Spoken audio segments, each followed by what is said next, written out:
Scientology. Let's read the Scientology story. I love this one. Okay, remember that L. Ron Hubbard, the man who created Scientology, was a science fiction writer. So, not surprisingly, his story is a science fiction story. Okay, let's enjoy. Once upon a time, about 75 million years ago, to be more precise, there was an alien galactic ruler named Xenu. Oh, by the way, this story, when you ascend through all the levels of the religion of Scientology, paying money as you go, and after they extort lots and lots of money from you, you finally get to hear this story. So we're kind of giving away the ending.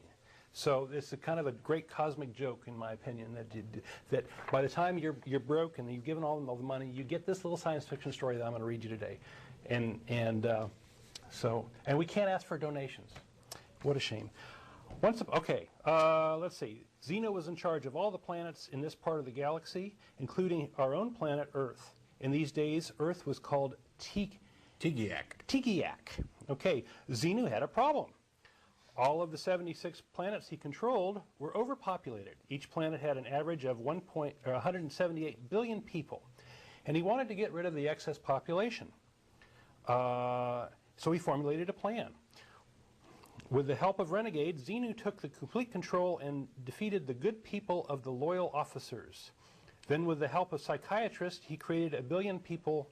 He called in a billion people for income tax inspections, and they were instead given injections of a paralyzing mixture of alcohol and glycol. It's very, very wonderful stuff. Okay, then they were put into space planes that looked exactly like DC-8s, you know, those old planes that were around in the 50s. The height of technology at the time that he wrote this? Except they had rocket motors instead of propellers. So this is not necessarily good science fiction, it's just science fiction. Did they have sharks with laser beams? Right. These DC-8 space planes flew to planet Earth where the paralyzed people, numbering in the hundreds of billions, were stacked around in the bases of volcanoes where everyone had been piled on Tegeac. H-bombs were lowered into the volcanoes, and Xenu then detonated all the H-bombs, and everyone was killed. Not surprisingly, this was written during the Cold War. The story doesn't end there, though. Since everyone had a soul, then called a thetan in this story, Xenu had to trick the souls into not coming back.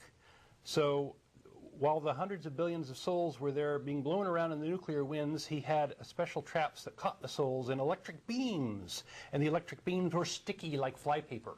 Okay, it's great technology stuff. After he had captured all these souls, he had them packed into boxes and taken to huge cinemas.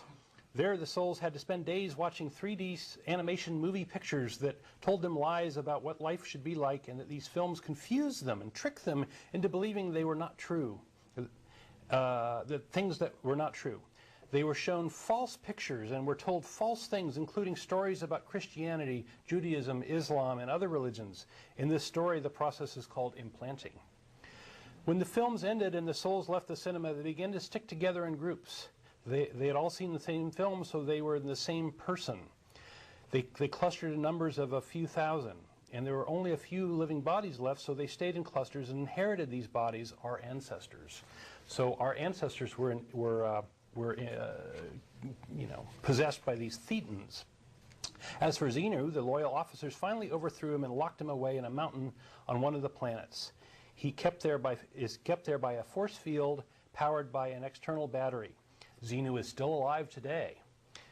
Okay, that's the end of the story. This is from www.xenu.net, a group called Operation Clambake. So I was laughing just hysterically when I read this. It's just so silly, right? But this is the basis. This is the basis of Scientology, and this is the basis that, you know, we have a lot of modern day folks involved with it. A lot of movie stars like help me remember, John Travolta's one. Tom Cruise, Kirstie Alley. Okay, yeah, lots of these folks. Okay, so the narrative can be completely silly, and people will still buy it, which is just amazing to me. The skeptic in me thinks, gosh, how can these people be so stupid? You know, and how can they believe this crazy stuff? Well, one of the ways that Scientology gets away with it is that they start off with something that almost seems feasible, that this is some kind of help self-help thing. It's a way to get into your inner mind, and they don't give you the space alien story until you're right. know, Yeah, if you got this first, you'd be running away, and all the religions do that. If they don't come to you on the street when they're proselytizing and bring you revelation. They bring you all the sickly sweet stuff of Jesus and his love and all that. So there's a lot of spin going on. So, you know, appealing narrative. In Christianity, we have Jesus will come fix everything real soon. Yeah, that's the short version of it. All the problems will be fixed. There's a lot of ideas swiped from Judaism, and Judaism swiped a lot of their ideas from earlier religions. So there's a lot of horse trading going on.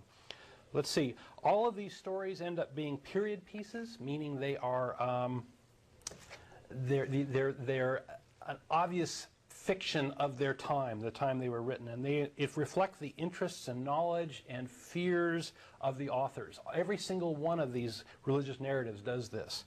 And so, you know, why buy into religion? Why not just, you know, read some fiction or read some self-help books instead and keep the two separated? Anyway.